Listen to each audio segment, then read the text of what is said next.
नमस्ते दोस्तों, मैं हूं एमके और आप देख रहे हैं द प्रॉपर्टी एक्सपर्ट एमके। आज के समय में यूपी में प्लाट खरीदना एक सपने जैसा है, लेकिन थोड़ी सी लापरवाही आपके जीवन भर की कमाई को डुबो सकती है।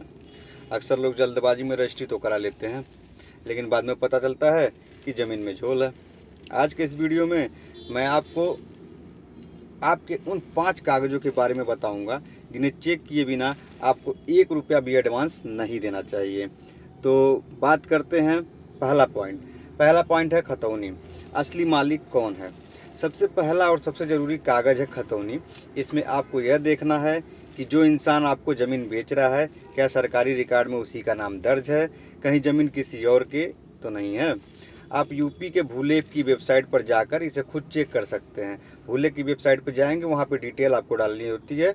आप कौन से ज़िले से हैं, ज़िला पूछेगा, उसके बाद से तहसील पूछेगा, और उसके बाद से आपको कौन सा ग्राम है वो ग्राम पूछता है, और लास्ट में आपको जो गाटा संख्या होता है वो उसमें डालना होता है। खतौनी निकल जाएगी जिसमें जो भी जिसके नाम से वो ज़मीनें होंगी उनका डिटेल मिल जाएगा।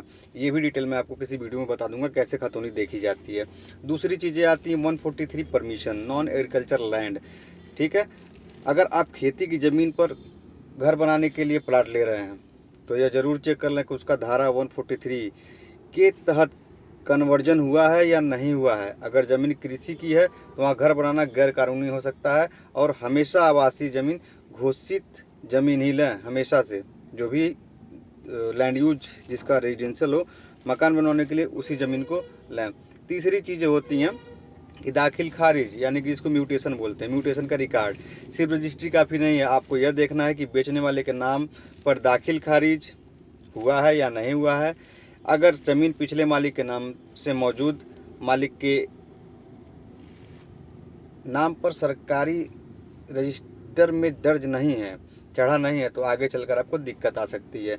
चौथे पॉइंट की बात करते हैं तो भार मुक्त इम्बेरेंस सर्टिफिकेट जिसको बोलते हैं, यह बताता है कि उस ज़मीन पर कोई पुराना बैंक लोन या कोई कानूनी केस तो नहीं चल रहा है। तहसील से आप 12 साला निकलवा कर या पक्का कर सकते हैं कि ज़मीन पूरी तरह साफ़ सुथरी है। कुछ इसमें मामूली फ़ीस लगता है, वो फीस देंगे एडवोकेट को, तो वो आपको ज़मीन का 12 साल तक का रिकॉर्ड निकाल के आपको दे देते हैं। उससे बहुत सारी चीज़ें क्लियर हो जाती हैं। और पाँचवीं चीज़ होती है लेआउट और रेरा अप्रूवल। आप देख सकते हैं, अगर आप किसी प्राइवेट बिल्डर या कॉलोनी में प्लाट ले रहे हैं तो देखें कि क्या उनका मैप, जैसे गोरखपुर में है तो जीडीए गोरखपुर डेवलपमेंट अथॉरिटी से, या फिर लखनऊ में है तो लखनऊ डेवलपमेंट अथॉरिटी से, आगरा में है तो Agra ADA Agra development authority से। ठीक है, अथॉरिटी के पास है या नहीं है, प्रोजेक्ट पास है, रेरा रजिस्टर्ड है या नहीं, प्री अप्रूव्ड मैप वाली कॉलोनी के बाद में बुलडोजर चलने या बिजली पानी का कनेक्शन ना मिलने का खतरा तो एकदम बना रहता है। और अगर इसका पूरा कंक्लूजन देखें तो देखिए दोस्तों, ज़मीन लेना आपकी मेहनत की कमाई का निवेश है।